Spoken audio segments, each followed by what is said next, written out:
Hey guys, tonight we embark on a journey that's less about grand battles or towering empires, and more about the profound stillness that can be found in waiting. We're heading down to a quiet river, a place where the water laps gently against the shore and the only clock is the slow turning of the sun and stars. You're settling in for an experience of patience, an almost meditative state, as you become the fisherman, lost in an endless wait. Picture it. The air is cooling, the light is fading, and the world seems to hold its breath. You can almost smell the damp earth and the subtle scent of unseen aquatic plants. Now, as for your chances of actually enjoying an endless wait without Wi-Fi or at least a decent podcast? Well, you probably won't survive this with your sanity intact if you were actually there for an eternity. Let's be honest. Most of us struggle with a 5-minute YouTube ad. So, before you get comfortable, take a moment to like the video and subscribe, but only if you genuinely enjoy what I do here.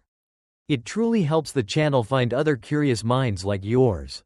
And, as always, I'd love to see where you're tuning in from and what time it is in your corner of the world. Drop a comment below. Now, dim the lights, maybe turn on a fan for that soft background hum, and let's ease into tonight's journey together. The path down to your chosen spot is already dim, the last vestiges of daylight lingering reluctantly in the western sky, filtered through a lattice of ancient trees. Each step you take is cushioned by a thick layer of fallen leaves and soft earth. The sounds muffled, adding to the growing sense of peace that settles over you. It's a peace tinged with anticipation, the quiet hum of potential. You carry your simple gear, a rod, a small tin of bait, a worn canvas bag, not with the aggressive energy of a sportsman, but with the quiet reverence of someone approaching a sacred, personal ritual. The air itself feels different here, by the water. It's cooler, carrying the faint, clean scent of the river, a mix of damp stone, decaying wood, and the almost metallic tang of fresh water.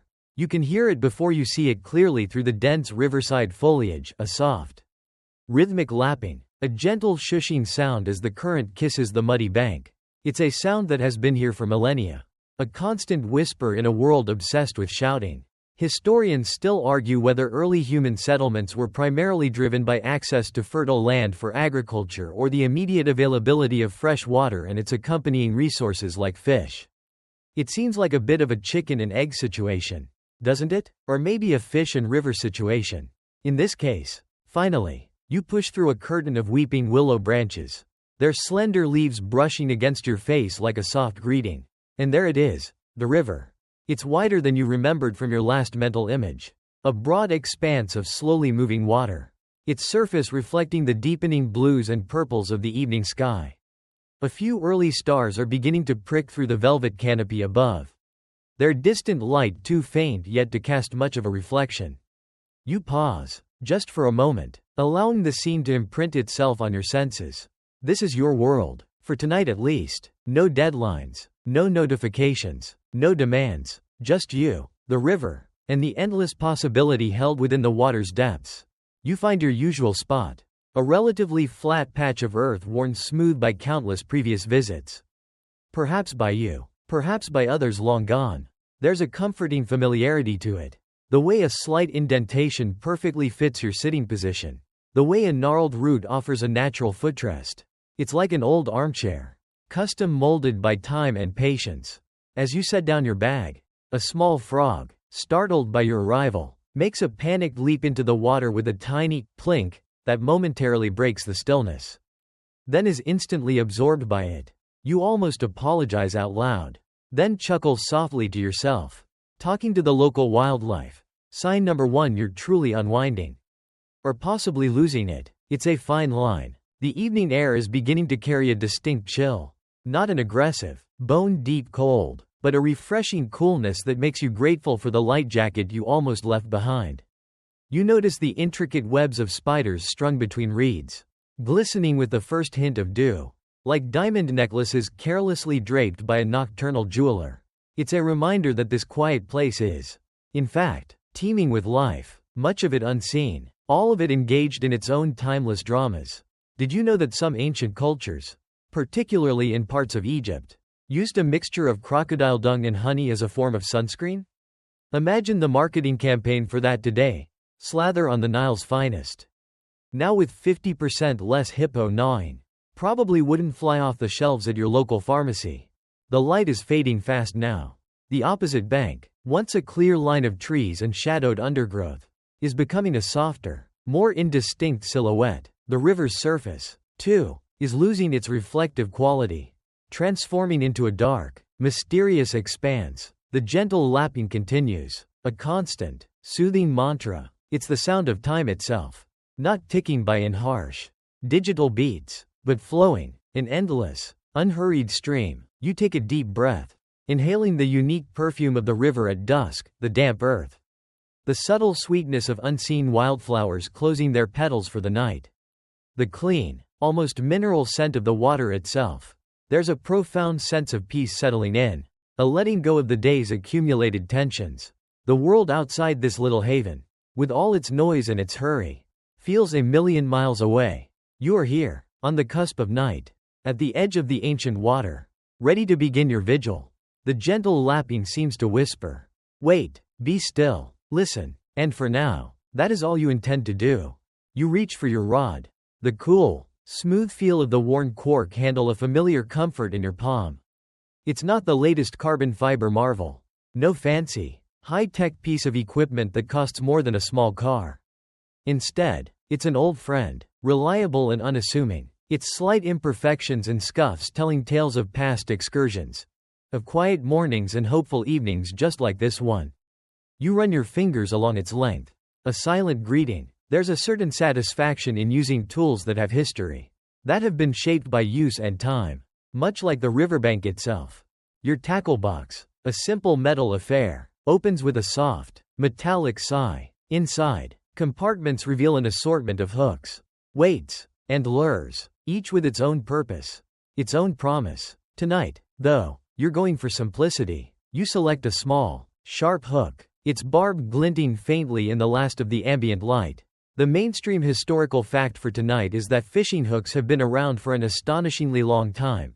Archaeologists have found hooks made of sea snail shells in a cave in Okinawa, Japan, dating back at least 23,000 years. So, this simple act you're about to perform connects you to a line of patient waiters stretching back into the mists of the Stone Age.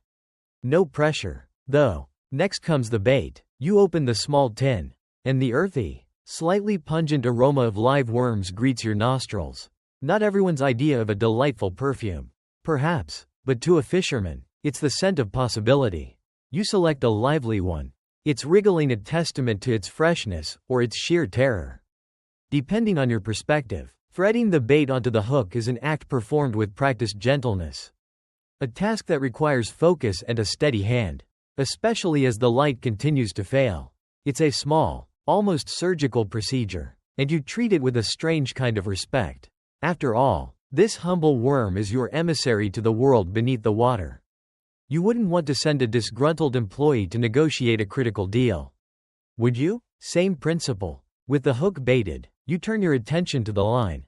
You check the knot securing the hook, your fingers testing its strength through touch alone, the way a musician might test the tension of a string.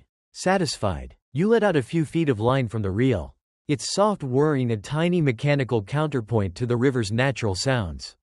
You eye the chosen spot on the water, a patch just beyond a partially submerged log where the current seems to slow, creating a potential hiding place for whatever lurks below. It's a place that just feels right, an intuition honed by past experiences, or perhaps just wishful thinking. Historians still argue whether the luck, often attributed to successful hunters and fishers in ancient times, was purely chance, or a highly developed intuitive sense born from generations of observing subtle environmental cues. Maybe it's a bit of both, like knowing when your Wi-Fi is about to drop just before a crucial download finishes. Now, for the cast itself. This is the moment where intention translates into action, a small ballet of motion perfected over years. You stand, or perhaps you remain seated, depending on your preference and the lay of the land. For this, let's imagine you rise, feeling the slight give of the earth beneath your feet. You draw the rod back slowly, deliberately, feeling its flex, sensing the weight of the line and bait. Your eyes are fixed on that target zone on the water. The world narrows to this single point of focus, the lapping water. The distant hoot of an owl just starting its nightly hunt. Even the memory of that crocodile dung sunscreen you were chuckling about earlier, it all fades into the background. There's a pause, a moment of suspended animation. Before you bring the rod forward in a smooth, accelerating arc. It's not a brute force movement, but one of grace and timing. Like a perfectly executed golf swing or well-thrown ball. The line unspools, singing softly as it flies, carrying the baited hook out over the dark water. You watch its flight, a tiny, hopeful projectile arcing through the twilight. For a split second, it hangs there, silhouetted against the fading light, before dropping with a gentle plop onto the river's surface. The sound is surprisingly distinct in the quiet. A small punctuation mark at the end of your ritual. Ripples spread out from the point of entry. Concentric circles disturbing the otherwise glassy calm. Then slowly fade, absorbed by the river's patient expanse. You gently reel in any slack, feeling for the subtle tension that tells you the bait has settled on the riverbed, or is drifting gently in the current. And then, you wait. The rod rests in your hands, or perhaps propped on a forked stick you've set up for this purpose. Its tip a delicate antenna tuned to the slightest tremor from the unseen depths. Your senses are heightened. Your gaze is fixed on that point where the line enters the water. Though in the gathering gloom, it's becoming more of a sensed presence than a clearly visible marker. Your hearing strains to distinguish the normal sounds of the river from any telltale splash or jump. You're now officially on the clock. River time, that is, which, as we all know, can be delightfully vague. It's like when your friend says they'll be there in 5 minutes, could be 5. Could be 50. The river is that friend. A quirky little tidbit for you. In the 17th century, Isaac Walton, in his famous book, The Complete Angler, suggested that fish could be sensitive to the angler's mood. He advised fishermen to be of a calm and composed spirit. So, if you're feeling grumpy or stressed, apparently the fish will know and give you the cold shoulder or fin. In their case, it's an interesting thought. This idea of an emotional connection, or at least a sensitivity, between fishermen and fish. Perhaps your quiet focus, your gentle ritual, is already sending out good vibes into the watery unknown. Or maybe the fish are just thinking, great, another one, pretend we're not home. The transition from the active ritual of casting to the passive state of waiting is complete. The energy you expended is now transformed into a quiet alertness. A patient vigilance. The gentle lapping of the water against the bank seems a little louder now. Or perhaps you're just more attuned to it. The air is still, the world poised, and you, the fisherman, are at the heart of this stillness. A silent observer at the edge of a timeless mystery. The line is cast. The wait begins. The last vestiges of twilight have now completely surrendered to the night.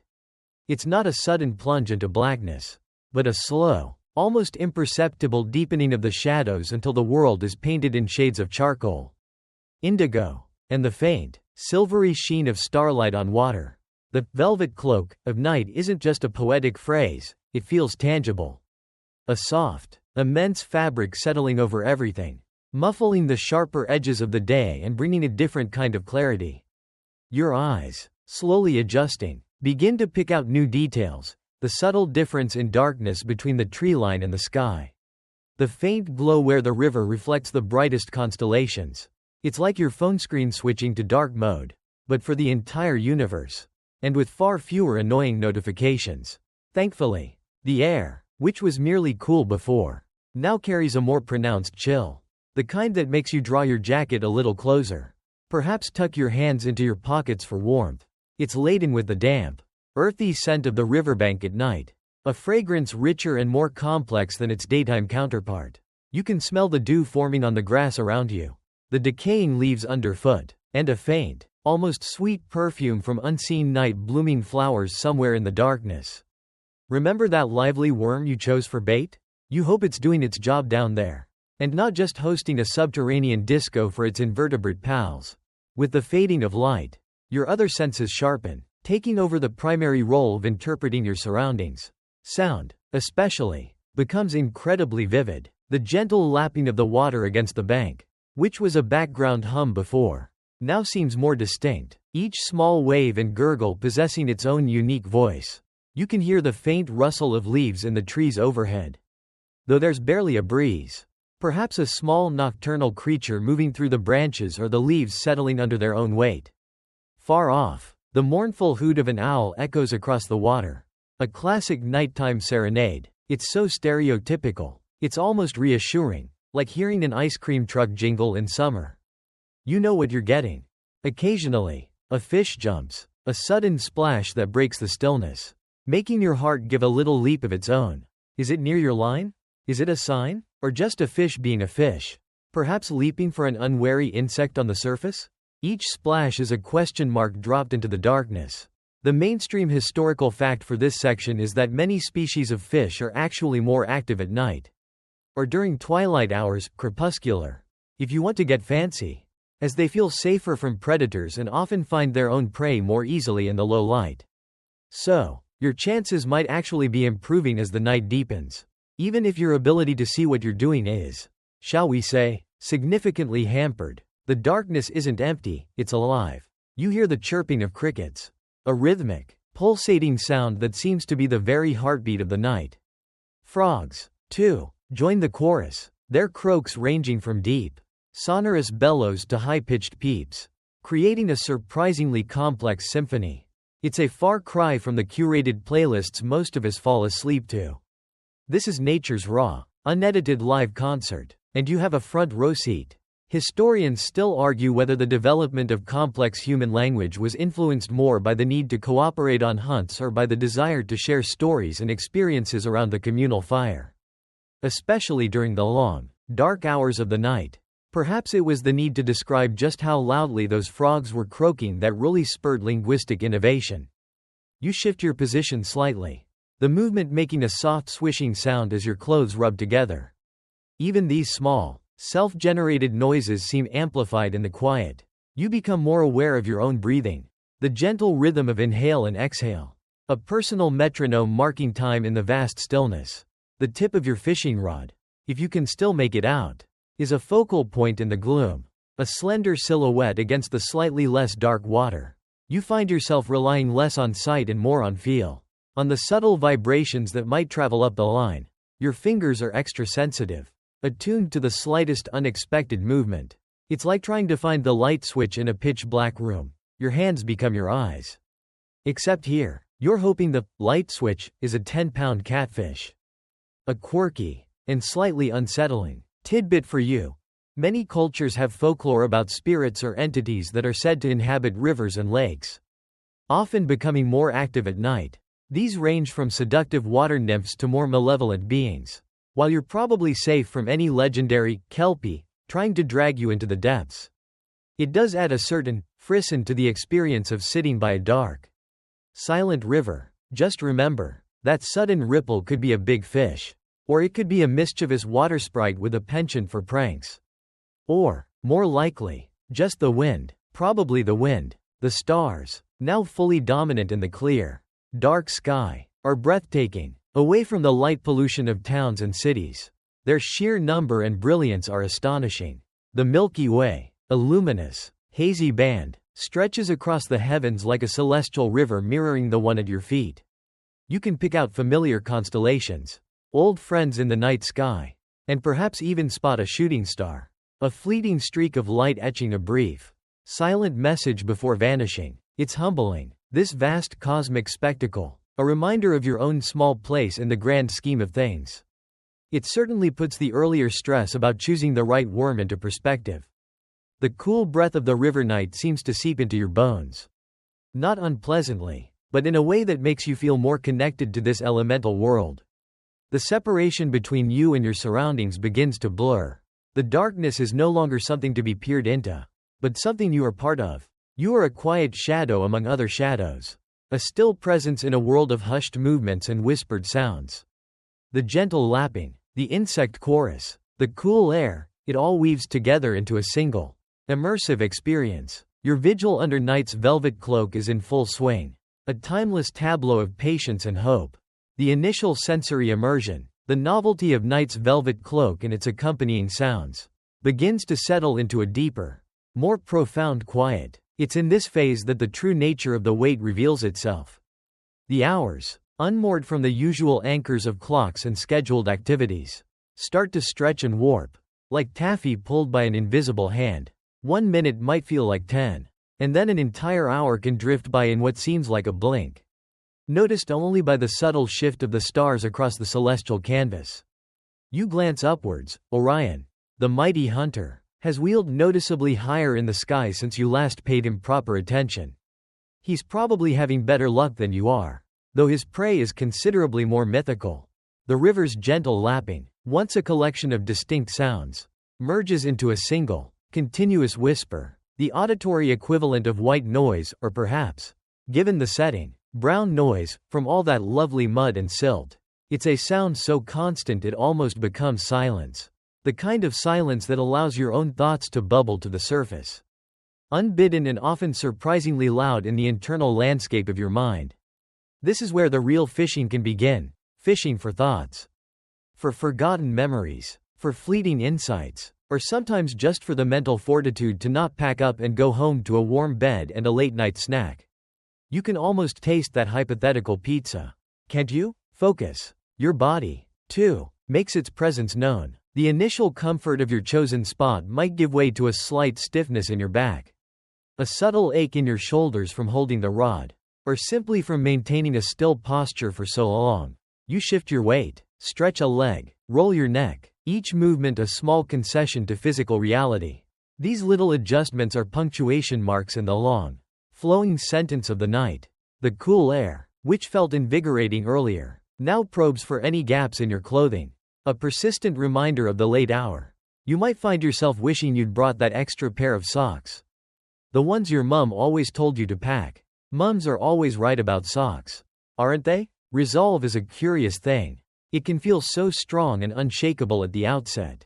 A bright, burning flame, but the long, quiet hours, devoid of the desired action, a tug, a bite, any sign of life from the depths, can act like a slow, steady drizzle, gradually dampening that initial fire. Doubts begin to creep in like mischievous imps at the edge of your consciousness. Did you pick the right spot? Is the bait still on the hook? Are there even any fish in this entire stretch of river? Or did they all pack their little fishy suitcases and move to a more exciting tributary with better amenities? It's the angler's lament, as old as time. Here's a mainstream historical fact to ponder during these long hours. The concept of timekeeping itself has undergone a massive evolution. Ancient civilizations relied on sundials, water clocks, clepsydras, and hourglasses, which were far less precise than the atomic clocks that govern our modern lives. Imagine trying to synchronize your fishing trip with a friend using a water clock. Meet me when the third jug has emptied. Give or take a few glugs. It adds a certain rustic charm, but perhaps isn't ideal for punctuality. The silence of the river, broken only by those natural, nocturnal sounds you've grown accustomed to, can be both a blessing and a challenge. It allows for a profound sense of peace, a detachment from the frantic pace of the everyday, but it also provides ample space for your mind to wander into less peaceful territories. Anxieties, half-forgotten worries, snippets of conversations, embarrassing moments from 7 years ago. They can all decide that 3 a.m. by a dark river is the perfect time for a surprise visit. It's like your brain's own personal blooper reel, playing on a loop. Thanks, brain. Really helpful. Occasionally, a more significant sound will break the monotony, making you sit up straighter. Your senses instantly on high alert. Perhaps it's the rustle of a larger animal moving through the undergrowth on the opposite bank, a deer. Maybe, or a fox, or the sudden, powerful splash of a beaver's tail. A sound like a gunshot in the stillness, reminding you that you are a guest in a very active, albeit mostly unseen, wilderness. These moments are welcome, a brief jolt of adrenaline that clears the mental cobwebs and resets your focus on the rod tip. On the almost invisible line disappearing into the inky water. A quirky tidbit for you. There's a phenomenon known by some long-distance sailors and solitary adventurers called the third man factor, where individuals in extreme isolation or under immense stress sometimes sense a benign, unseen presence, offering comfort or guidance, while your riverside vigil isn't exactly scaling Everest. The prolonged quiet and solitude might make you wonder about the unseen. Perhaps it's just the river itself, its ancient spirit keeping you company. Or maybe it's the ghost of Isaac Walton, checking if your spirit is sufficiently calm and composed. Historians still argue whether the human predisposition towards pattern recognition, so crucial for survival in spotting predators or finding food, also contributes to feelings of pareidolia, seeing faces in clouds.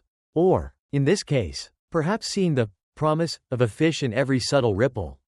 Your eyes, strained from peering into the darkness, can play tricks on you. Was that a twitch of the line? Or just a flicker of starlight on a wavelet?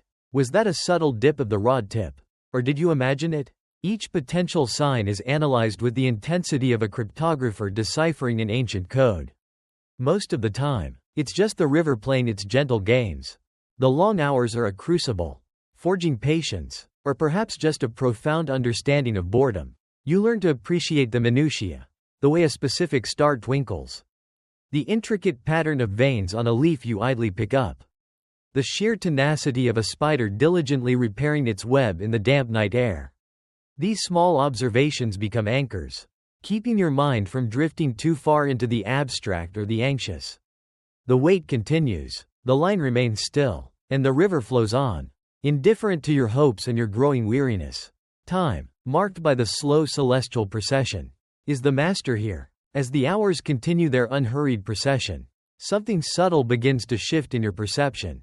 It's no longer just you beside the river, there's a growing sense of connection. A blurring of the boundaries between observer and observed. The river, which at first was merely a feature in the landscape, a dark expanse of moving water holding the promise of a catch, starts to take on a different character. It begins to feel less like an it, and more like a thou, an ancient, living entity. Its constant motion a form of breathing. Its myriad sounds a kind of language. Remember how those hours were stretching like taffy? That distortion of time seems to have opened up a new channel of awareness. A frequency you weren't tuned into before. The river's murmur, that ceaseless collection of gurgles, laps, and whispers, starts to sound less like random noise and more like a form of communication. It's not speaking in words, of course. This isn't a fantasy novel. And the river isn't about to offer you cryptic advice or a magical sword. Thank goodness, because finding a scabbard at this hour would be a nightmare. No, its language is far more elemental, spoken in the shifting currents, the eddies that form and dissolve around submerged rocks, the way the water sighs against a fallen branch. It's a language of pure being, of persistence, of endless transformation. You begin to notice the nuances within its voice. There's the soft, almost melodic trickle where a tiny streamlet joins the main flow, a high-pitched counterpoint to the deeper, more resonant hum of the main current. There's the occasional hollow plonk as a bubble of trapped air escapes from the muddy riverbed, or the faint, almost gritty sound of silt and pebbles being gently rolled along the bottom. These aren't just sounds anymore, they're expressions, facets of the river's ancient personality. You find yourself listening, truly listening, perhaps for the first time, not for the splash of a fish, but for the river itself. It's like finally paying attention to the lyrics of a song you've heard 1,000 times and discovering a whole new layer of meaning. This perception of the river as a living entity isn't unique to your tired, slightly sleep-deprived brain. A mainstream historical fact for you. Many ancient cultures and indigenous peoples around the world have traditionally viewed rivers not just as water sources, but as sacred entities, spirits, or even deities. The Ganges in India, the Nile in Egypt, the Danube in Europe, these and countless other rivers have been revered, worshipped, and woven into the very fabric of myth and cosmology for millennia.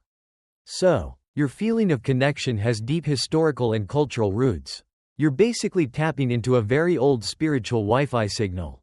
The darkness, which earlier felt like a simple absence of light, now seems to contribute to this sense of the river's presence. It obscures the mundane details, the ordinary banks and trees, and allows the essence of the river, its movement, its sound, its cool breath, to come to the fore. It's in the darkness that the river truly comes alive. Its mysteries deepened, its ancient power more palpable. You recall the folklore about river spirits, those kelpies and nixies. While you're still reasonably sure you're not about to be accosted by a mythological creature, your bait probably isn't that enticing. The stories make a different kind of sense now. They speak to this inherent animism, this feeling that something so powerful, so vital, so constant, must surely possess a spirit of its own. Historians still argue whether the personification of natural forces in early religions was a way to understand and appease unpredictable environments or a genuine reflection of a deeper, more integrated human experience of the natural world. Perhaps it was both, a practical coping mechanism and a spiritual reality intertwined. Kind of like how we talk to our computers, partly to make them work, partly because we're convinced they have a mischievous little gremlin inside them messing with our files. You trail your fingers in the water near the edge, feeling its surprising coolness, its silken drag against your skin. It's a direct, tactile connection. The water that touches you now was somewhere else entirely just moments ago and will be far downstream in a few more. It's a tangible piece of that constant flow. A piece of the river's life briefly intersecting with yours. A quirky tidbit. Some people believe that water has memory, that it can retain an imprint of the substances it has encountered or the energies it has been exposed to.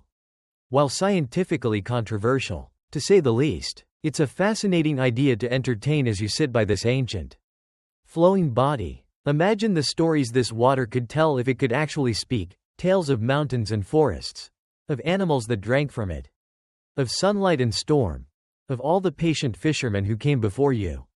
It's probably seen more drama than a daytime soap opera. The internal monologue that was perhaps troubling you earlier, with its anxieties and random thoughts, starts to quiet down, replaced by a more receptive, meditative state. The river's murmur fills the space previously occupied by your own mental chatter. It's not that your thoughts disappear entirely, but they seem less urgent, less important. They drift by like leaves on the current, acknowledged but not clung to. There's a profound peace in this surrender, in allowing the river's ancient voice to become the dominant sound both outside and inside your head. You might even find yourself subtly mirroring the river's rhythms. Your breathing deepens, slows, becomes more regular, unconsciously aligning with the gentle, ceaseless pulse of the water. You feel a sense of timelessness, as if you've slipped out of the normal stream of your life and into the river's own immense, unhurried timescale. The wait for a fish, while still the nominal purpose of your being here, fades further into the background. The experience itself, this communion with the night, the darkness, and the living water, becomes the true catch. The river isn't just whispering its secrets to you, it feels like it's whispering through you. Just as you're sinking deeper into that meditative state, where your consciousness seems to merge with the river's ancient murmur and the vast, starry expanse above, it happens. A tremor, not a sound, not at first, but a subtle, almost imperceptible vibration that travels up the taut line, through the sensitive graphite of the rod, and into your fingertips. It's a tiny, electric signal from the unseen world beneath the surface. A brief interruption in the smooth, hypnotic flow of the current against your line. Instantly, the dreamy connection with the river's spirit snaps into sharp, focused alertness. Your pulse, which had slowed to match the languid pace of the night, gives a sudden, powerful kick, like a startled bird taking flight.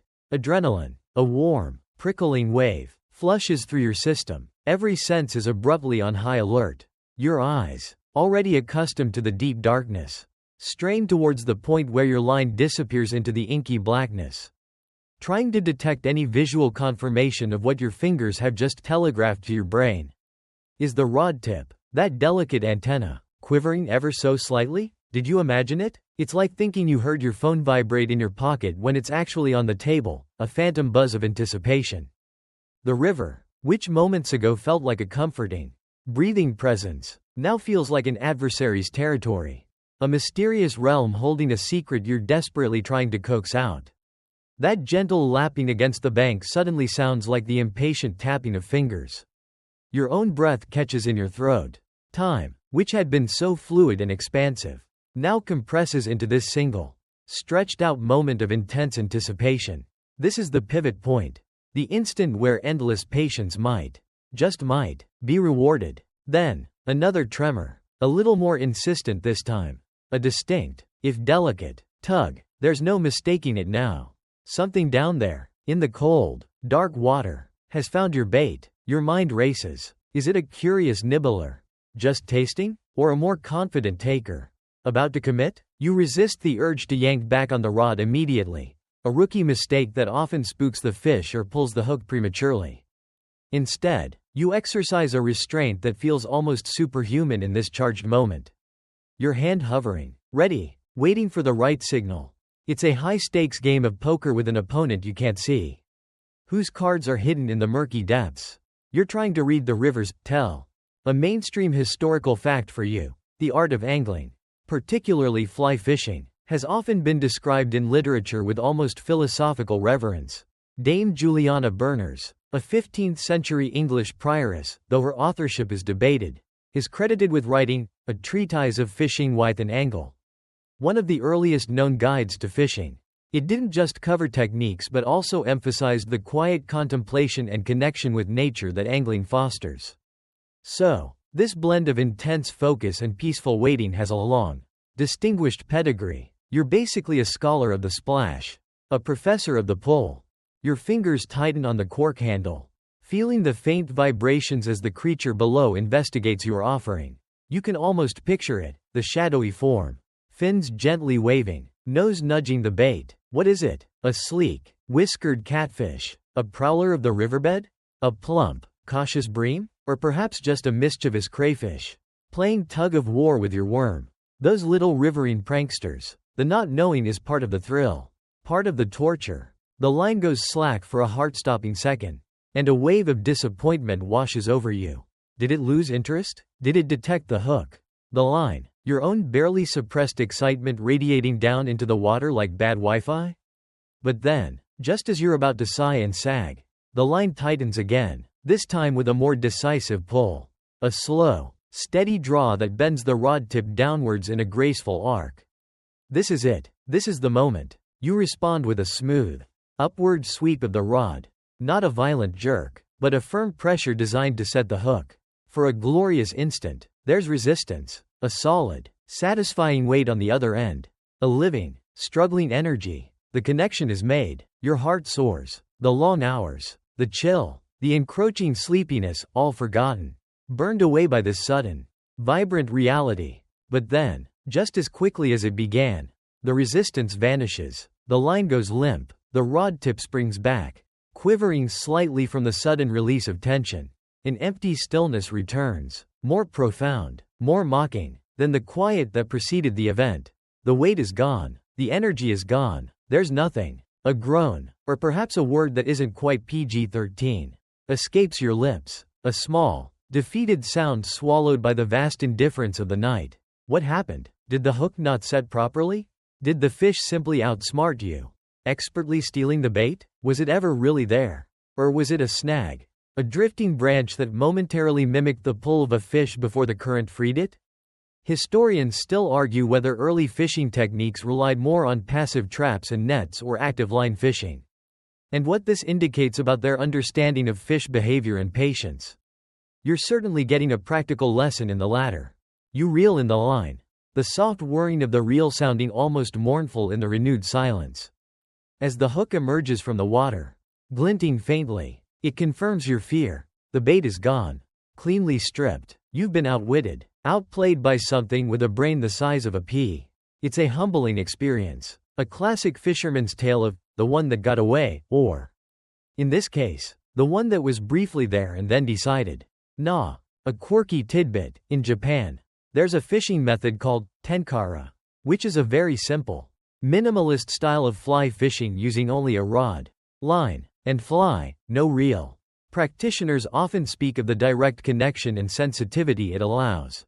Right now, you might be wishing for less sensitivity, as the phantom pull and subsequent disappointment are almost palpable. You feel the ghost of that weight, the echo of that momentary, thrilling connection. The adrenaline ebbs away, leaving you feeling a little shaky, a little deflated. The river's murmur, which had sharpened into an expectant silence, now resumes its timeless, indifferent whisper. The stars continue their silent, cosmic dance, utterly unfazed by your brief, terrestrial drama. You sit there for a moment, replaying the sequence in your mind.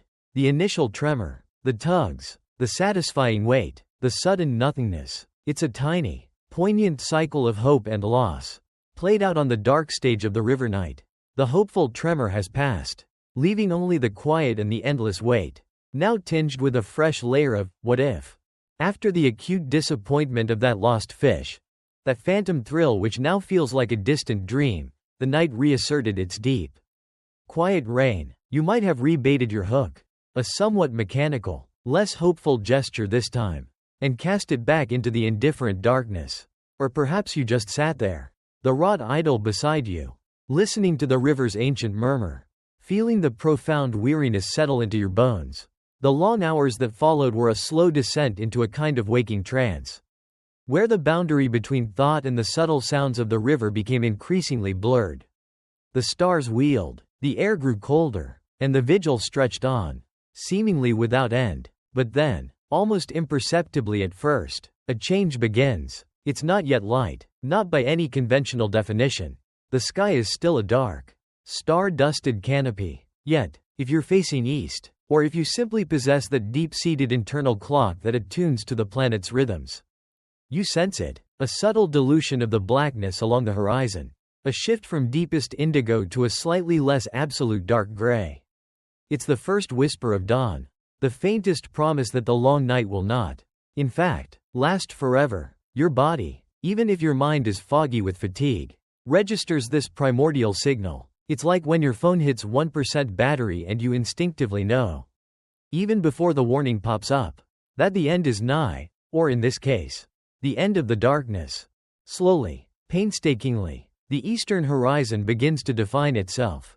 What was moments ago an indistinguishable mass of dark trees or distant hills now emerges as a soft, blurred silhouette against a sky that is reluctantly, almost shyly, beginning to pale. The brightest stars directly overhead still hold their own, but those lower down, towards the awakening east, are starting to fade, their light gradually being reclaimed by the approaching sun. There's a particular quality to this pre-dawn light, a cool, ethereal luminescence that seems to drain the world of color, rendering everything in monochrome shades of gray and silver. It's a quiet, magical interim, the world holding its breath before the daily spectacle of sunrise.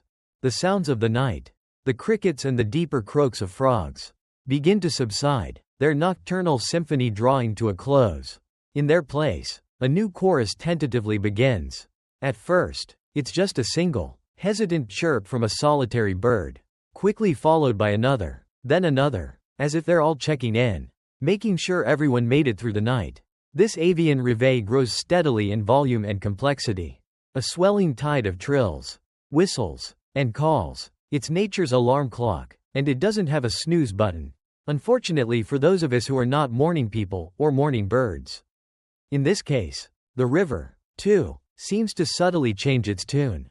Its surface, which was an inky mirror reflecting the stars, now begins to catch the diffuse, pearlescent light from the east, taking on a soft, milky sheen. You can start to make out more details along its banks, the distinct shapes of rocks, the skeletal forms of fallen branches, the gentle sway of reeds at the water's edge. The world is slowly re-emerging from the cloak of darkness, like a photograph developing in a tray. That mysterious, almost living entity you felt in the deep night, remember that connection? Still feels present. But its character is subtly shifting with the encroaching light. A mainstream historical fact for this awakening world, the concept of dawn raids, has been a military tactic for centuries. Precisely because this transitional period often finds people at their most vulnerable, psychologically and physiologically, after a night's rest or, conversely, a night of anxious vigil. Thankfully, the only raid you're anticipating is perhaps from a particularly aggressive mosquito that overslept. Despite the growing light and the cheerful cacophony of the birds, your body is likely screaming for rest.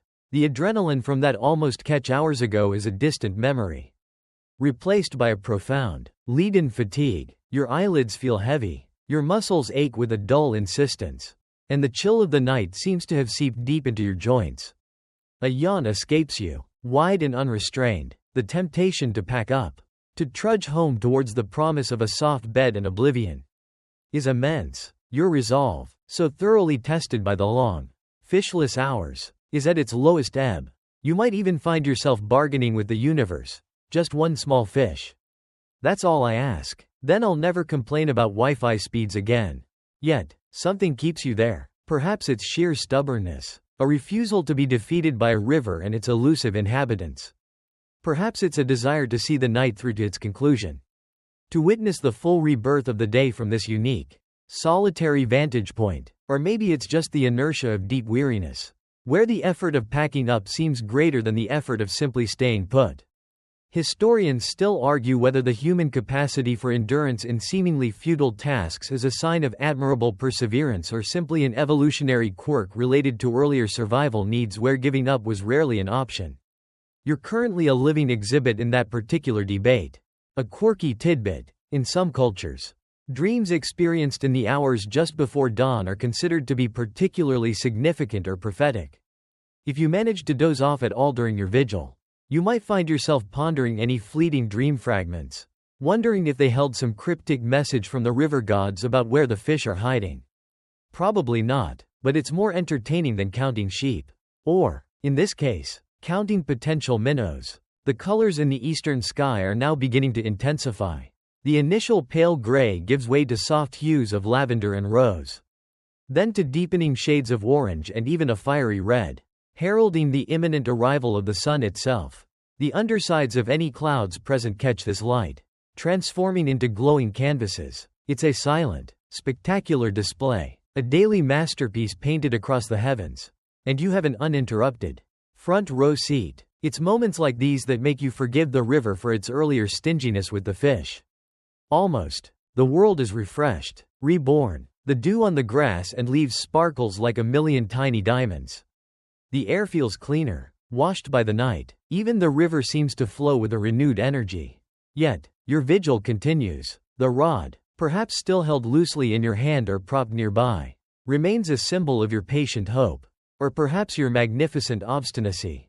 The first direct rays of sunlight might soon touch your face, bringing a welcome warmth. But the wait, for now, is not over. Dawn has broken, but the fisherman, a tired but resolute figure, remains. The sun, having finally breached the horizon, climbs steadily, its rays beginning to chase away the last of the night's chill and painting the river in hues of gold and amber.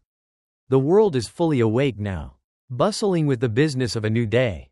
Birds are energetically foraging, insects hum with renewed vigor, and even the gentle lapping of the water seems to have a brighter, more cheerful tone. You, however, are an island of stillness in this reawakened landscape, a testament to the long, quiet hours that have passed. The fatigue, as we discussed, is profound, a heavy cloak draped over your shoulders, making each movement a conscious effort. That dawn, which felt so refreshing to the world, probably just reminded your aching back that it hadn't seen a mattress all night.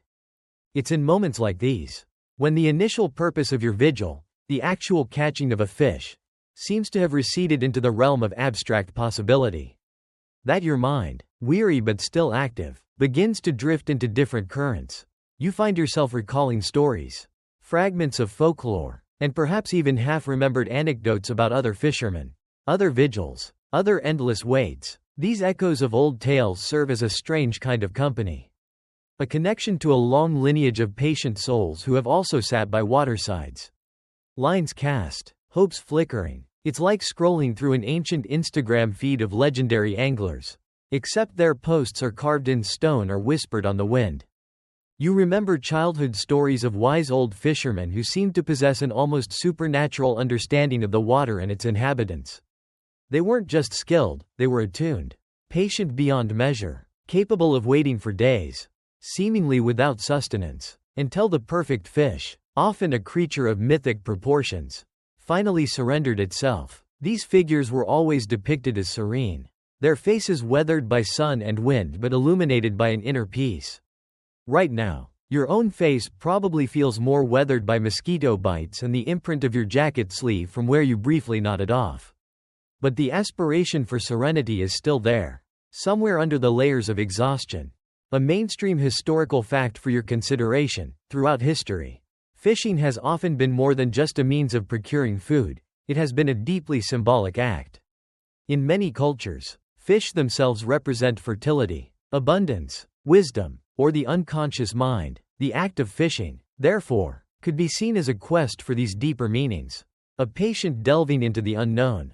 So, even if your bait tin is empty and your keep net is dry, You're technically engaged in a profound symbolic quest. That ought to impress your friends more than an actual fish, right? Then there are the more epic tales. The legends of anglers who battled monstrous denizens of the deep. Stories where the wait was a prelude to a titanic struggle. Think of Hemingway's Old Man and the Marlin. A story of endurance, respect, and heartbreaking loss. While your current adversary is more likely to be a stubborn perch or an overly cautious roach rather than a leviathan. The underlying theme of pitting your patience and skill against the wild unknown resonates.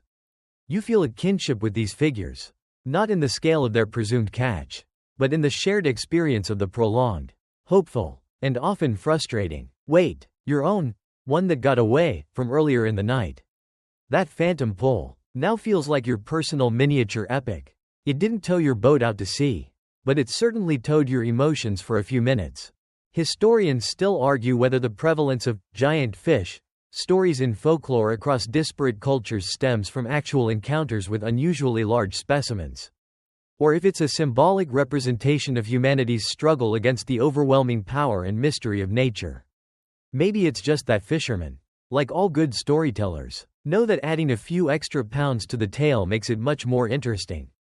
It was this big, you can almost hear them saying, arms spread wide. You also recall the quieter stories, not of epic battles, but of profound connection. Tales of hermits or solitary wanderers who lived by rivers, finding solace and wisdom in the gentle rhythms of the water and the patient act of fishing. For them, the fish was almost incidental, the true reward was the peace. The introspection, the sense of becoming one with the natural world. Remember that feeling you had of the river being a living entity. Its ancient murmur? These stories reinforce that sensation, suggesting that the endless wait can be a path to a deeper understanding. A way to silence the internal chatter and hear the more subtle voices of the world. Of course, it's also possible they just couldn't afford cable TV. A quirky, and somewhat relevant, tidbit. There's an old angler's superstition that talking too much, or boasting about potential catches, can jinx your luck. This might explain the stereotypical image of the silent, stoic fisherman. Perhaps the legendary figures of patience were quiet not just out of serene contemplation, but out of a deep-seated fear of scaring off the fish with premature braggadocio. So, your current silence, born mostly of fatigue and a lack of anything to boast about, is actually peak angling strategy. You're a tactical genius without even trying. These recalled tales, these echoes from the past, don't necessarily make your line any tighter or your eyelids any lighter. But they do provide a kind of mental framework, a context for your own experience. Your solitary vigil becomes part of a larger, timeless narrative. You are not just a tired person by a river, failing to catch anything. You're participating in an ancient ritual, a tradition of patience and hope that stretches back through generations. It's a comforting thought. In a strange way, it links your little patch of riverbank to all the waters of the world, and your quiet wait to countless others, past and present. The sun is higher now, its warmth beginning to feel more intense. The morning is well and truly established. Yet, here you are, lost in these reveries of old fishermen and their legendary waits. The physical act of fishing almost secondary to the mental and spiritual journey you've undertaken through the long night and into the dawn. The gentle lapping of the water continues its endless song, a soundtrack to your thoughts, perhaps even a source of these very reflections. The sun, no longer the gentle greeter of dawn or the bright companion of early morning, now asserts its full midday dominance.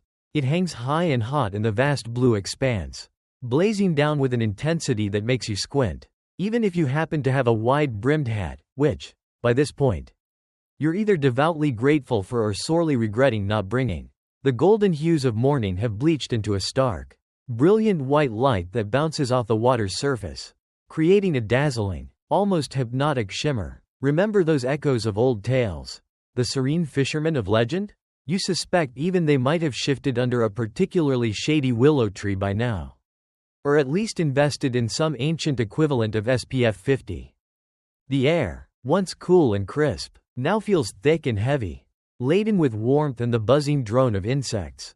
The energetic chorus of morning birds has largely subsided, replaced by a more languid, intermittent chirping. Most sensible creatures, it seems, are seeking shelter from the midday heat. retreating into the shadows or the cool depths. The river itself appears to have succumbed to this general lethargy. Its current, which in the cooler hours seemed to possess a certain vigor, now flows with a slow, almost lazy pace. The water looks heavier, its surface smoother in the windless air, broken only by the occasional dance of a water strider or the lazy swirl of an eddy. It's as if the river, too, is taking a siesta, probably dreaming of icy headwaters or a nice, shady estuary. Your own body, already contending with the profound fatigue from a night-long vigil, feels the oppressive warmth like an extra blanket. A light sheen of perspiration might be forming on your brow. The thought of that cool, inviting bed you left behind what feels like an eternity ago becomes almost painfully vivid. Your movements, if you make any, are slow and deliberate, conserving energy. Even blinking feels like a significant exertion.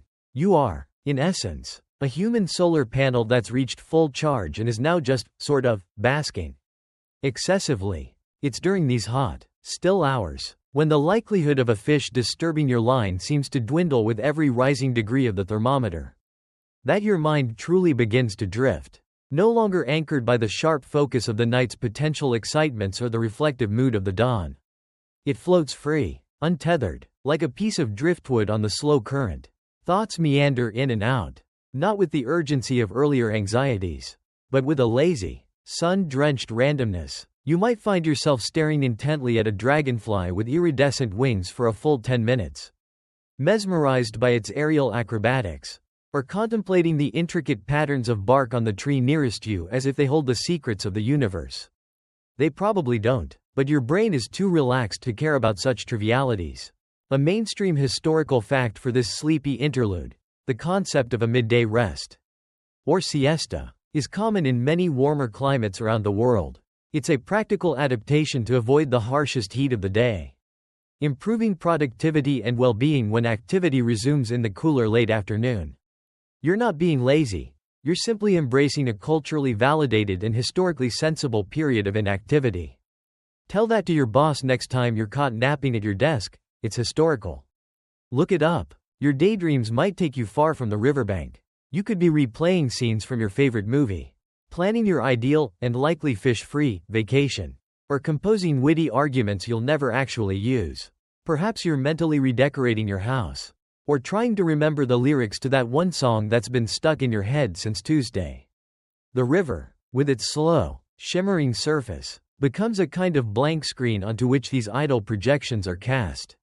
It's a gentle, undemanding form of entertainment, nature's own screensaver. Historians still argue whether prolonged periods of quiet, solitary activity, like your current fishing marathon, are more conducive to profound creative breakthroughs or simply to elaborate, nonsensical daydreams. Given your current state, you might be a prime candidate for settling that debate.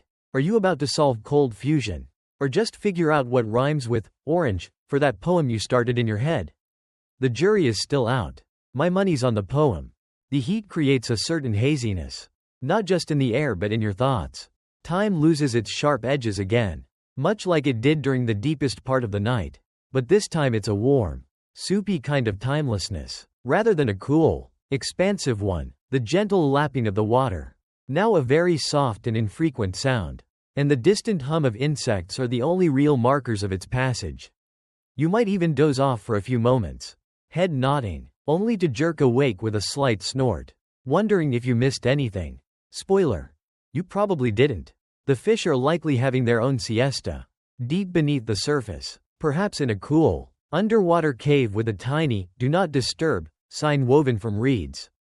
A quirky tidbit: some species of fish, like the lungfish, can survive periods of drought by burying themselves in mud and entering a state of estivation, similar to hibernation, slowing their metabolism right down. While you're not exactly buried in mud, hopefully, your current level of activity might be giving those lungfish a run for their money. You're estivating in spirit, if not in practice. The world feels suspended, caught in the amber of midday. The rod sits motionless, your line a still, silver thread disappearing into the bright water. The echoes of old tales you were pondering earlier have faded, replaced by a more immediate, sensory languor. Even the disappointment of that lost fish feels like a very distant event. something that happened to someone else. In another lifetime. Right now. It's all about the warmth, the stillness, the lazy drift of your thoughts on the slow current of the afternoon. You are less a fisherman and more a part of the sun-drenched scenery. As rooted and unmoving as the reeds along the bank, the river's embrace is warm. A little too warm perhaps. And you float within it. Mind as placid and sun-dappled as the water before you. As the midday heat begins to mellow ever so slightly, though the sun still rides high, your mind, having drifted through those sun-drenched, soupy daydreams, gradually refocuses, not with the sharp alertness of the night's potential catch, nor with the reflective depth of recalling old tales, but with a gentle, observational curiosity. The intense, almost narcotic languor of high noon gives way to a more wakeful, though still deeply relaxed, state. You're not quite ready to pack up and face the real world, not by a long shot, but your attention, no longer turned entirely inwards or upwards at the blazing sky, begins to settle on the immediate world around you, the vibrant, miniature theater of life unfolding along the riverbank. It starts with the small things, the details you might have overlooked in your earlier preoccupation with the fishing line or the grand sweep of the dawn. You notice a jewel-bright kingfisher, a flash of iridescent blue and burnished orange, darting from an overhanging branch to pluck a tiny, silvery fish from the shallows. The sheer speed and precision are breathtaking. A miniature ballet of predation. It's almost insulting. Really, how effortlessly it succeeds where you, with all your sophisticated gear, well, relatively sophisticated compared to a beak, have been patiently failing for hours. You try not to take it personally. The kingfisher, with its prize, is gone as quickly as it appeared, leaving only a faint ripple on the water's surface. Then your gaze might be drawn to the intricate world of insects. A squadron of dragonflies, their wings like stained glass, hovers and skims over the water, engaging in aerial dogfights or perhaps elaborate mating rituals. Their flight is a marvel of engineering, a constant, complex dance. You watch a fat, fuzzy bumblebee methodically work its way through a patch of wildflowers growing near your feet. Its low hum a contented, industrious sound in the warm air. Remember how you were contemplating the dragonfly earlier? In your midday days? Now, you're seeing its entire social circle. It's like moving from a character study to a full ensemble drama. A mainstream historical fact for this section: the study of insects, entomology, has provided humans with invaluable knowledge. From understanding pollination crucial for agriculture to developing new medicines and even inspiring technological innovations like drone flight. So, your idle insect watching is practically a scientific pursuit. You're basically Darwin, but with less boat-induced nausea and more fishing-induced ennui. You observe a delicate damselfly, a sliver of emerald green, resting on a reed, its head swiveling as it surveys its tiny domain. A column of ants marches purposefully along a fallen log, each carrying a fragment of leaf or a captured crumb. A perfect example of tireless cooperation. It's a whole universe of activity, of life and death, of struggle and sustenance, playing out on a scale that usually escapes our notice. Being still for so long, you've become part of the scenery, no longer an intruder, and these small creatures go about their business almost as if you weren't there. You're like a very badly camouflaged wildlife documentarian, minus the hushed Attenborough narration, though you might be tempted to supply your own. Here we see the majestic ant, bravely navigating the perilous terrain of my discarded sandwich crust. Historians still argue whether the detailed observation of animal behavior by early humans was primarily driven by the need to hunt them more effectively or by a more innate curiosity about the natural world. Perhaps it was a bit of both. Understanding your dinner often leads to a certain respect for its daily grind. Further out, on the river itself, a family of ducks paddles serenely by, the mother leading a flotilla of fluffy ducklings in a neat line. They dabble and preen, occasionally appending themselves with comical little splashes, their quiet quacks carrying clearly across the water. Their effortless grace on the water is another reminder of nature's perfect adaptations.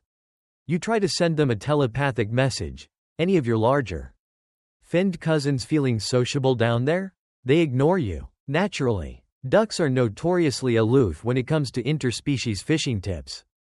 A quirky tidbit for your bankside theater enjoyment: some species of birds, like the Eurasian coot, are known for their rather aggressive territorial disputes, often involving dramatic chases and wing-flapping confrontations. While your current duck family seems peaceful enough, keep an eye out for any sudden avian altercations. It could be the highlight of your afternoon's entertainment, nature's own reality TV show. Real Housewives of the River reads. The sounds, too, contribute to this unfolding drama. The intermittent plop of a frog jumping into the water. The rustle in the dry leaves that might signify a small rodent or a lizard. The distant caw of a crow circling overhead. Each sound is a cue, a piece of the ongoing narrative. Even the wind, as it sighs through the willow branches, seems to whisper stories of the bankside inhabitants. You become attuned to these subtle communications.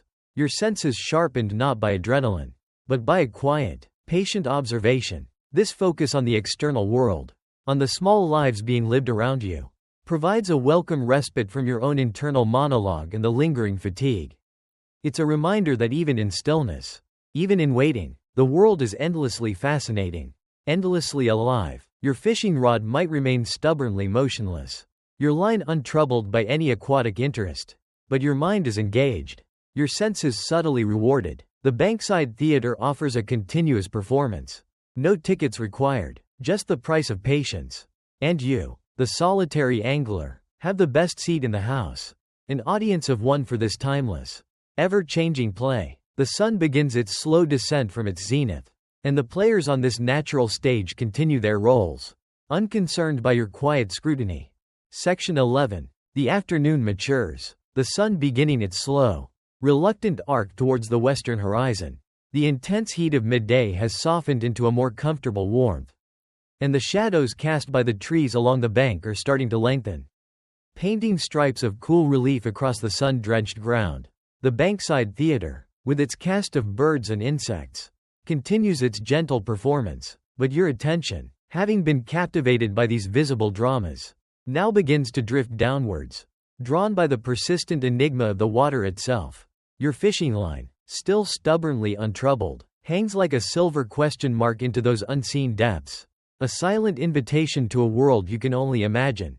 You find yourself staring at the river's surface, no longer just appreciating its play of light or the occasional ripple, but trying to penetrate it with your gaze, to see beyond the reflections and into the murky realm below. What secrets does it hold? What creatures navigate its hidden currents and shadowy recesses? The river, which has been your constant companion through the night and day, still keeps its most profound mysteries veiled beneath that opaque surface. It's like trying to guess the contents of a beautifully wrapped gift that stubbornly refuses to be unwrapped. Or, perhaps more accurately, like trying to figure out what's really going on in your cat's mind when it just stares at you.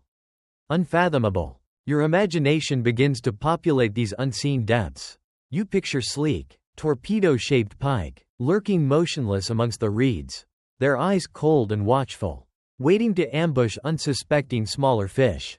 You imagine shoals of silver bream, their flat bodies glinting as they turn in unison, sifting through the silt for tiny morsels. Perhaps they're a wise old carp, ancient patriarchs of the river, their scales like burnished armor, having evaded countless anglers over the decades. Each species with its own habits, its own territories, its own silent, underwater life. You wonder if they're down there now, looking up at your bait with disdain, or perhaps with a well-educated caution.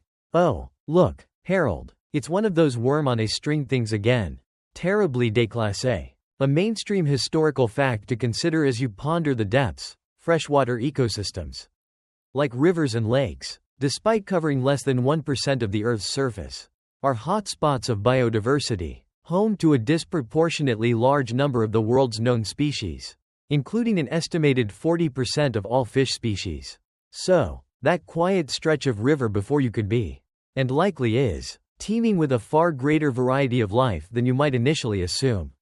It's a bustling underwater metropolis down there, and you're just hoping one of its residents decides to visit your humble, worm-baited suburb. The longer your line remains still, the more elaborate these underwater scenes become in your mind's eye.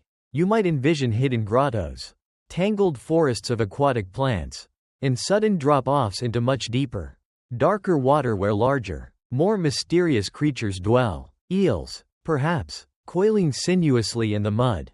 Or massive, prehistoric-looking catfish, their barbels twitching as they sense for prey. Remember that phantom pull from the night? The one that got away? Your imagination might now be upgrading that potential catch from a modest perch to something considerably more legendary. A true leviathan of the local parish. It's amazing how fish grow bigger after they've escaped. Historians still argue whether ancient myths of sea monsters and lake serpents were inspired by misidentified known animals, like giant squid or large sturgeon. Geological phenomena, or if they represent a deeper human psychological response to the vast, unknown, and often dangerous nature of large bodies of water. Whatever their origin, these tales speak to the inherent mystery that water holds for us land dwellers. You're not expecting Nessie to pop her head up in your local river. But the feeling of unseen largeness, of ancient life, is certainly present. You think about the bait on your hook. That patient worm still, you hope, dangling enticingly in the current. What does it look like from a fish's perspective? A tempting morsel? A suspicious anomaly? Or has it been subtly nibbled away by tiny, uncatchable fry, leaving your hook bare and your hopes unfounded? The uncertainty is a constant companion in this waiting game. It's like sending an email into the void and waiting for a reply. Did it even arrive? Is anyone reading it, or did it go straight to the spam folder of the deep? A quirky tidbit to accompany your underwater ponderings. Some fish have surprisingly sophisticated sensory abilities. Catfish, for example, have taste buds distributed all over their bodies, meaning they can taste their surroundings simply by swimming through them. So, not only might they be ignoring your bait, they might have already tasted your brand of deodorant as you trailed your hand in the water earlier. And frankly, they might not have been impressed. Judgmental, aren't they? The sunlight, now slanting at a lower angle, penetrates the water in shifting, ethereal beams, illuminating patches of the riverbed in the shallows, revealing waving fronds of weed and the occasional scuttling crayfish. But the deeper sections remain stubbornly opaque, their secrets intact. You follow the path of your line down into that greenish-brown mystery, wondering exactly where it rests, what kind of underwater terrain it's exploring on your behalf. Is it snagged on a hidden route? Is it lying invitingly on a clear patch of gravel? Or is it suspended just above a den of very skeptical fish who are currently holding a committee meeting about whether or not to investigate? The mysteries below the surface are not just about the fish you hope to catch, but about the entire unseen ecosystem. The complex web of life that thrives just out of your sight. It's a world with its own rules, its own rhythms, its own silent dramas, parallel to the bankside theater you were observing earlier, but infinitely more concealed. Your vigil becomes not just a wait for a bite, but a meditation on this hidden dimension, a quiet contemplation of the life that flows, unseen, all around you. The river guards its secrets well, and you, the patient angler, can only sit and wonder. And wait. The sun, which seemed to hang eternally at its zenith during those long, warm midday hours, has finally begun its serious descent towards the western treeline. You notice it first not as a distinct movement, but as a subtle shift in the quality of light, a mellowing of its intensity, a lengthening of the shadows that stretch out from every tree, every reed, every ripple on the water. The world, which was bleached and stark under the high sun, now starts to regain its depth and color. Bathed in the warm, golden hues of late afternoon. It's a familiar scene, reminiscent of your arrival what feels like a lifetime ago, yet imbued with the accumulated weariness and quiet contemplation of your long vigil. You've come full circle, another cycle of light nearing its completion. And your line, well, it's still out there, a testament to either your undying optimism or your profound ability to entertain yourself with underwater daydreams. The river's surface, which was a dazzling, almost impenetrable mirror at noon, now softens, becoming more receptive to the sky's changing palette.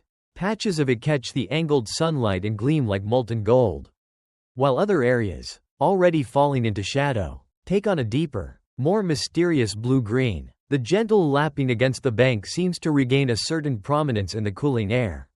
A rhythmic sigh accompanying the day's slow exhale. That bankside theater you were observing earlier? The cast is changing. The daytime performers are starting to wrap up their acts, while the evening shift is probably backstage, stretching and yawning, getting ready for their cues. You might hear the first tentative hoot of an owl, impatient for true darkness, or see a bat flit erratically overhead. An early opportunist in the insect world. Your body, which had adapted to a kind of sun-drenched languor, now registers the subtle drop in temperature. A slight shiver might run through you. A reminder that the cool embrace of night will soon return. The profound fatigue from the previous night and the long day is still a heavy presence. A constant companion, but it's now tinged with a strange sense of accomplishment. Even if the keepnet remains stubbornly empty. You've endured. You've watched a full turn of the earth. A complete cycle of light and shadow. From this one small patch of riverbank. That's got to be worth something. Right? Maybe not a fish, but perhaps some bragging rights in a very niche, patience-based competition. As the sun dips lower, its light filters through the trees, striping the water with dramatic bars of orange and deep shadow. The air becomes incredibly still, as if the world is pausing to witness the spectacle. This is the golden hour, beloved by photographers. And you have an exclusive, immersive experience of it. Every leaf, every blade of grass, seems to be edged in fire. The water itself transforms into a canvas of breathtaking color, streaks of crimson, vibrant orange, deep purple, all shifting and blending with the gentle movement of the current. It's a silent, spectacular farewell from the departing sun. A daily masterpiece that never fails to humble. Even your tackle box, normally a mundane object, might catch a ray and gleam with unexpected beauty. Or maybe that's just the desperation setting in. Finding beauty in anything. A mainstream historical fact to accompany this celestial art show: ancient civilizations, such as the Egyptians with their sun god Ra, often imbued the sun with divine significance. Its daily journey across the sky and its perceived death and rebirth each day forming a cornerstone of their cosmology and religious practices. Watching a sunset like this, you can easily understand why. It feels significant, profound, even without any accompanying deification. It's nature's own daily sermon on renewal. Your thoughts, which were recently plumbing the unseen mysteries below the surface, now might turn reflective in a different way. The repetition of the cycle, dusk, night, dawn, day, and now dusk again, creates a powerful sense of timelessness. Your own small concerns, the anxieties that might have troubled you in the small hours, seem to shrink in the face of this immense, unhurried rhythm. The river flows on, the sun sets and rises. Regardless of your personal triumphs or frustrations, there's a certain comfort in that, a sense of being part of something vast and enduring. It puts the fact that you've likely become a fixed feeding station for local mosquitoes into perspective. Historians still argue whether the cyclical view of time, prevalent in many ancient cultures, versus the linear progression more common in modern Western thought, has a fundamental impact on societal development and individual psychology. Experiencing a full day-night cycle in one spot like this, you can certainly feel the power of that cyclical perspective, the sense of endless return. It's like being stuck in a very scenic, very quiet time loop. The first stars begin to prick the deepening blue of the eastern sky. Just as they did last night, the air cools further, carrying the familiar sense of damp earth and the awakening night. The sounds of daytime fade completely, replaced by the tentative chirps and rustles of nocturnal creatures. It's all so familiar, yet subtly different. You are different. You've been shaped by the hours, by the stillness, by the waiting. A quirky tidbit for this transitional hour, the green flash. A rare optical phenomenon sometimes seen just as the sun disappears below the horizon, has been the subject of much folklore and sailors' tales, often associated with good luck. Keep an eye out as that last sliver of sun vanishes. You might get lucky. Or you might just get a really good look at the horizon. Either way, it's something to do, right? Given your fishing success rate, any kind of flash would be an improvement. The fiery spectacle on the water slowly fades as the sun finally dips below the horizon, leaving behind a lingering afterglow that paints the western sky in soft pastels. The river becomes a dark, reflective ribbon once more, mirroring the first stars and the deepening twilight. The endless wait, which had a brief hiatus during the sensory overload of sunset, reasserts itself. The line is still there. The hope, perhaps a little battered and weary, is still there too. The cycle of light has repeated. And you, the fisherman, are still here, a steadfast silhouette against the fading day, ready to greet the night once more. The last blush of sunset has now completely faded from the western sky. And the night, your old companion from what seems like an age ago, reclaims its dominion. The stars, brighter now, prick the velvet darkness in their familiar patterns. The air is cool, carrying the scent of damp earth and the river's own unique perfume, a scent you've become intimately familiar with. You are back in the realm of shadow and subtle sound. The world reduced, or perhaps expanded, to what you can hear, feel, and sense in the immediate darkness. That spectacular light show the sunset provided feels like a distant memory. A vibrant dream from which you've gently awoken. And the fish? Well, let's just say their social calendar doesn't seem to include your baited hook. They're probably all at some underwater rave, ignoring your polite invitation. It's in this second embrace of the night, after the full cycle of a day has passed in this one spot, that you become aware of a profound internal shift. The initial keen anticipation of a catch, the frustration of the long, empty hours, the brief thrill of that one phantom pull, the philosophical musings on ancient fishermen, the sleepy languor of midday, even the detached observation of the bankside theater. All these phases have come and gone. What remains is something quieter, deeper, the frantic desire for a tug on the line. The mental tally of success or failure has subtly, almost imperceptibly, faded into the background. It's not that you wouldn't welcome a fish, you're still a fisherman. After all, not a professional riverside loiterer, though you're getting exceptionally good at the latter, but its absence no longer defines the experience. The wait itself has transformed. It's no longer a means to an end, but something closer to an end in itself. The objective, that elusive creature from the depths, has been subtly supplanted by the sheer, unadulterated experience of being present, right here, right now, on this patch of earth, by this ancient river, under this vast, star-strewn sky. It's a cliché, the old journey, not the destination, chestnut. But like many clichés, it holds a kernel of profound truth, especially when you've been on a journey that seems to involve an awful lot of sitting still. This shift isn't a conscious decision, not a moment of sudden epiphany. It's a gradual seeping in, like the river water into the parched earth of the bank. The long hours of stillness, the sensory immersion in the natural world, the stripping away of external distractions, all these have conspired to quiet the usual clamor of the mind. The incessant need for doing and achieving. What's left is a state of simple, receptive awareness. You are listening to the river's murmur not for signs of fish, but for the murmur itself. You are feeling the cool night air on your skin not as a prelude to a shiver, but as a sensation to be noted, experienced. A mainstream historical fact for this moment of transformation. Practices like meditation and mindfulness, which emphasize present moment awareness and non-judgmental observation, have roots in ancient Eastern philosophies, notably Buddhism and Hinduism, dating back thousands of years. These traditions have long recognized the value of stillness and contemplation for achieving mental clarity and a deeper understanding of existence. You've basically stumbled into an extended, unplanned meditation retreat, with slightly more fishing gear and significantly fewer yoga mats. The fatigue is still there. A deep, bone weariness that hums in your muscles and weighs on your eyelids.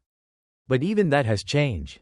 It's no longer a frustrating impediment, but a kind of ballast, grounding you, making the thought of energetic action almost laughably absurd. Why would you move, when stillness offers this strange, quiet peace? You're so relaxed. You're practically part of the geological strata. Historians still argue whether the human brain's capacity for altered states of consciousness, achieved through prolonged sensory deprivation, meditation, or even extreme endurance, is an evolutionary accident or a dedicated feature with a specific, albeit poorly understood, purpose. Your current state of blissful, fish-less inertia might provide some interesting data for that debate. You're a pioneer on the frontiers of extreme patience. You might find yourself idly watching the slow dance of moonlight on the water, or tracing the outlines of constellations, not with any analytical thought, but with a kind of dreamy appreciation. The world has simplified. Your needs have simplified. The complex web of anxieties and ambitions that often drives daily life feels distant, almost irrelevant. Here, by the river, in the quiet of the second night, the primary requirement is simply to breathe, to exist. It's surprisingly liberating. You've transcended the need for Wi-Fi, for likes, for notifications. You've achieved digital nirvana, mostly because your phone battery probably died 12 hours ago. A quirky tidbit. There's a concept in Japanese aesthetics called wabi-sabi, which centers on the acceptance of transience and imperfection, and finding beauty in things that are modest, humble, and unconventional. Your current situation, tired, slightly grubby, surrounded by nature, and entirely unsuccessful in your stated fishing goal, might be the epitome of wabi-sabi. You're not just failing to catch fish, you're an accidental Zen master. The river's timeless murmur continues. A constant, soothing presence. It has been the soundtrack to your entire vigil. And now it feels like the voice of this transformed understanding. It speaks of endurance, of constant flow, of the endless cycles of nature. And in its voice, you no longer hear just the potential for a catch, but a deeper resonance, a sense of belonging. You are a small, temporary part of this vast, ancient system, and for now, that is enough. The fish can wait, or not, it almost doesn't matter anymore. The true catch, it seems, was this unexpected, profound sense of peace, hooked not on your line, but somewhere deep within your own quieted mind. Section 14. The second night deepens around you. A familiar embrace now, not of oppressive darkness, but of quiet intimacy. The stars, those distant, silent companions, seem to shine with a clearer, more knowing light, or perhaps it's just that your senses, honed by the long hours of stillness and the profound peace you've settled into, are more receptive to their subtle radiance. Your fishing rod, still faithfully deployed, has become less a tool of expectation and more a symbolic link to the water. An antenna for the river's ancient broadcast. The wait, as we've discovered, has transformed into something far richer than a mere hunt for fish. It's become an immersion, a communion, and in this state, the river itself begins to feel like a teacher. Its constant, unhurried movement offering quiet lessons in the art of being. You watch, or rather sense, the ceaseless flow of the water. Even in the darkness, you can hear its gentle passage, the soft murmur against the banks, the occasional gurgle as it navigates an unseen obstacle. It never stops, never hesitates, never rushes. It simply flows. There's a profound wisdom in this relentless, uncomplaining persistence. It encounters rocks, fallen branches, shifting sandbars, yet it always finds its way, yielding when necessary, pressing forward when possible, constantly adapting, yet always remaining true to its essential nature, always moving towards its ultimate destination. The sea, it's a masterclass in resilience, delivered without a single spoken word. You try to remember the last time your Wi-Fi showed that kind of dedication in the face of obstacles. Probably never. One of the clearest lessons the river offers is that of acceptance. It accepts the terrain it's given, carving its path through soft earth or hard rock with equal equanimity. It accepts the rain that swells its banks and the drought that diminishes its flow. It accepts the leaves and debris that fall into it, carrying them along without judgment. This resonates deeply with your current state. You've accepted the long hours, the lack of a catch, the fatigue, and in that acceptance, you've found not defeat, but a curious kind of freedom. The river teaches that resistance is often futile, that sometimes the greatest strength lies in yielding, in adapting, in letting go of rigid expectations. If only your expectations for a decent cup of coffee at 3 a.m. could be so easily let go. Then there's the lesson of continuity, of constant change within an overarching sameness. The water flowing past you now is not the same water that was here an hour ago, or even a minute ago. Every moment brings a new river, yet it is always the river. Heraclitus, the ancient Greek philosopher, famously said, "No man ever steps in the same river twice. For it's not the same river and he's not the same man." A mainstream historical fact is that this philosophical concept, known as panta rhei, everything flows, has influenced Western thought for over 2 millennia, highlighting the ever-changing nature of existence. You are living that philosophy right now. You are not the same person who arrived at this bank so many hours ago. And the river is a testament to this constant, inevitable transformation. It's a comforting thought. Really, if the river can change that much and still be the river, maybe there's hope for all of us after a bad haircut. The river also speaks of the interconnectedness of things. It carries silt from the mountains, provides life for the fish and insects within it and the plants and animals along its banks, and eventually merges with the vast ocean, becoming part of a global system. Your small stretch of river is not isolated, it's a vital artery in a much larger body. Sitting here, you feel a part of that connection, a tiny node in the vast web of existence. Those distant stars, the cool air, the earth beneath you, the flowing water, it's all part of one immense, breathing whole. This feeling, this sense of unity, is perhaps one of the deepest gifts of your long vigil.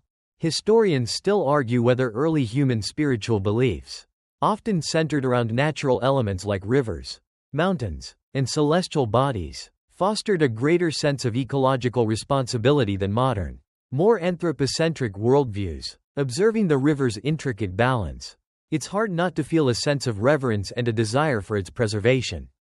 It's a complex system, and you're just a temporary guest, hopefully not leaving too many biscuit crumbs behind. And what about patience? The river is the ultimate embodiment of patience. It has been flowing for eons, shaping landscapes, witnessing the rise and fall of civilizations. Unhurried, unceasing, your own small exercise in patience, waiting for a fish, pales in comparison. Yet, by aligning yourself with the river's rhythm, by surrendering to its timescale, you've tapped into a deeper well of endurance than you might have thought you possessed. The river teaches that some things cannot be rushed, that waiting is not always empty time, but can be a rich, fertile period of observation and inner quiet. It's a lesson most of us, in our fast-paced, instant gratification world, could certainly stand to relearn. The river is on geological time, which makes waiting for the kettle to boil feel like warp speed. A quirky tidbit for your contemplative state: in Taoism, in ancient Chinese philosophy, water is often used as a metaphor for the highest good, or de. Lao Tzu, in the Tao Te Ching, praises water because it benefits all things without striving, and willingly occupies the low places that men disdain. This aligns perfectly with the river's quiet teachings of humility, yielding, and selfless service. You're not just fishing, you're engaging in applied Taoist philosophy. Bet you didn't put that on your to-do list for the weekend. The wisdom of the flow isn't about grand pronouncements or sudden revelations. It's a gentle assimilation, a quiet understanding that seeps into you, much like the cool night air. It's in the acceptance of what is, the appreciation for the constant yet imperceptible dance of change, and the profound sense of peace that comes from feeling truly connected to the natural world. The river doesn't preach, it simply is. And by simply being with it, you've begun to understand. The second night, like the first, has performed its slow, majestic wheel across the heavens. The stars that heralded its beginning are now beginning to pale in the east, just as they did before, heralding another dawn. You've witnessed it all twice now. This grand, cosmic shift, from the deepening twilight through the profound darkness and back into the tentative promise of light. The air is cool and carries the scent of dew-laden earth and the river's constant, quiet breath. Your vigil, that marathon of stillness and subtle perception, is drawing towards its undefined end. There was no set timer, no specific goal that, once achieved, would signal completion. Yet, you feel it, a sense that this particular chapter of waiting is coming to a close. The wisdom of the flow, those quiet lessons in acceptance and continuity absorbed from the river's ceaseless murmur, has settled deep within you. The profound peace you discovered, that sense of being wholly present and connected, still cradles your mind, even as the first stirrings of the waking world begin anew. The earliest birds are starting their tentative calls, those first hesitant notes of the daily symphony. It's all so familiar now. This transition, yet it feels different this time. There's less of the raw fatigue and more of a seasoned weariness. Like a traveler who has journeyed far and seen much, and is now contemplating the road home. You might even be able to distinguish the individual bird calls by now. Ah. That's Reginald, the overly enthusiastic robin, always first on the mic.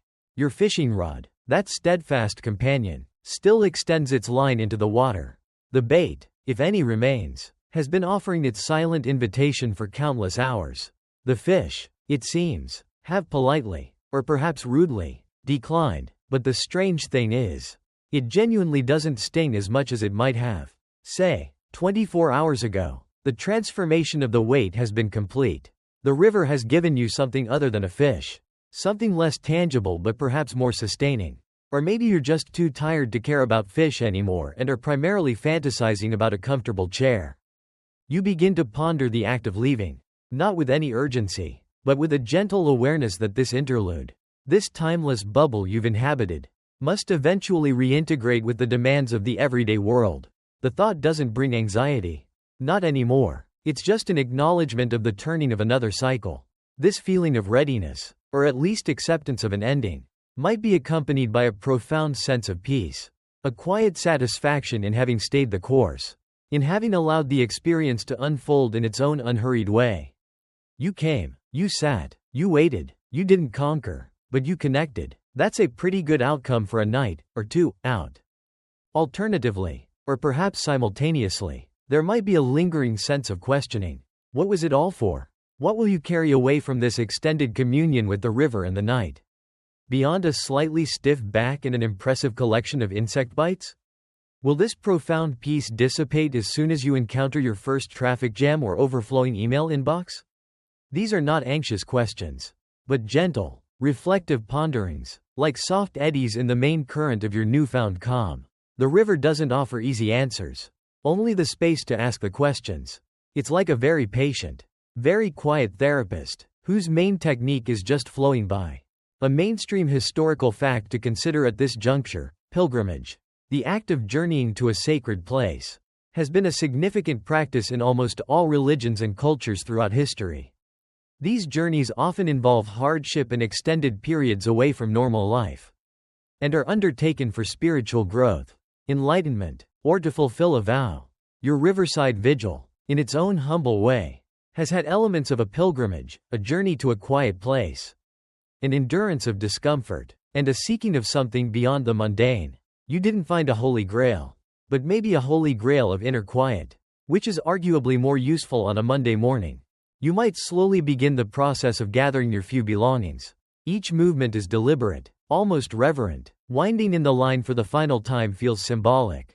The hook emerges from the water, perhaps still adorned with a tattered remnant of bait, perhaps bare. It doesn't really matter. You detach it carefully, placing it back in its tin. The rod is dismantled, its sections wiped clean of dew. The old canvas bag is repacked. These simple actions, performed countless times by fishermen everywhere, feel imbued with a new significance. They are the closing rituals of your long wait. Historians still argue whether the enduring human fascination with activities like fishing, which often involve long periods of quiet waiting and uncertain outcomes, is rooted in ancient survival instincts, a need for contemplative solitude, or simply a form of benign, self-imposed escapism. Based on your experience, you might conclude it's a delightful, if occasionally baffling, cocktail of all three. As you stand, stretching muscles that have become accustomed to stillness, you take a final, long look at the river. The rising sun is beginning to paint the eastern sky with fresh color, and the water reflects this nascent glory. The world is indeed refreshed, ready for a new day. And you, in your own way, feel refreshed too. Despite the underlying fatigue, it's the refreshment that comes not from sleep, but from a deep, quiet connection with something fundamental, something timeless. A quirky tidbit as you prepare to depart: there's a tradition among some anglers to release the first fish caught as a mark of respect or to ensure future good luck. Since your catch has been entirely metaphorical, perhaps you can mentally release any lingering frustrations or anxieties back into the river, letting them be carried away on its ceaseless flow. Just don't try to physically throw your worries in. Littering is still frowned upon, even by enlightened, fish-less hermits. The moment of release is not a dramatic one. It's a quiet turning away, a soft footfall on the path leading back from the riverbank, the gentle lapping of the water, the chorus of waking birds. These sounds begin to recede slightly as you move, but they are etched now in your memory, a permanent soundtrack to this extraordinary passage of time.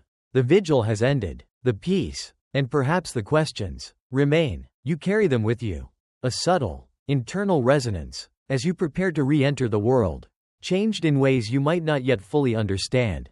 The path away from the river seems different now, though it is the same earth beneath your feet. Perhaps it is you who has changed, your senses subtly recalibrated by the long immersion in stillness. The ordinary world, when you eventually rejoin it, might seem louder, faster, more demanding, but beneath the surface of your awareness, the river's quiet wisdom will continue to flow. A gentle undercurrent of peace.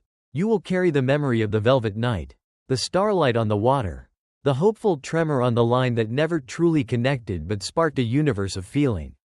The lessons of acceptance, of continuity, of simply being present, are now part of your inner landscape. The endless wait was not empty, it was filled with the quiet richness of the unfolding moment. The subtle dramas of nature, and the profound discovery of a stillness within yourself that mirrors the ancient, unhurried rhythm of the river. As you move further away, the specific details might begin to soften, but the essence of the experience, that deep, quiet resonance, will remain, a gentle anchor in the often turbulent waters of life. May the peace of the river flow with you, long after its sounds have faded from your ears. End of script. Sweet dreams.